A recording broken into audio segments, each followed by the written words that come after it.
મોરબીના જેતપરની સીમમાં Hitachi machine સળગાવી દેવાના ચકચારી મામલે તપાસનો ધમધમાટ શરૂ થયો છે।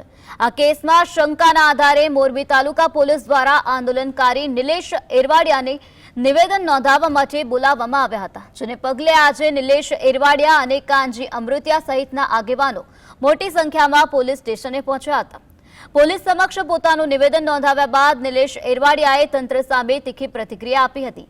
તેમણે સરકાર અને પોલીસ પ્રશાસન પર આકરા પ્રહારો કરતા જણાવ્યું હતું કે સ્થાનિક સ્તરે ચાલી રહેલા લોક આંદોલનને તોડી પાડવા અને દબાવી દેવા માટે જ આવી ખોટી આશંકાઓ રાખીને હેરાનગતિ કરવામાં આવી છે। પોલીસે આ મામલે આગળની તપાસ લંબાવી છે। લેવા માટે બોલાવેલા અમે નિવેદન આપેલું, તો નિવેદનમાં પૂછવામાં આવેલ રાત્રિ દરમિયાન તમે ક્યાં રોકાયેલા હતા, તમે કોની સાથે હતા, કોને કોલ ડિટેલ કરેલી, ફોન કરેલા, એ બધી ઝીણી ઝીણી ઉલટ તપાસ કરેલી।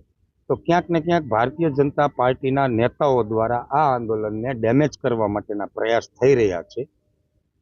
આ આંદોલનના આગેવાનો જે છે એના કારખાને ખોટી રીતે રેડો પણ કરવા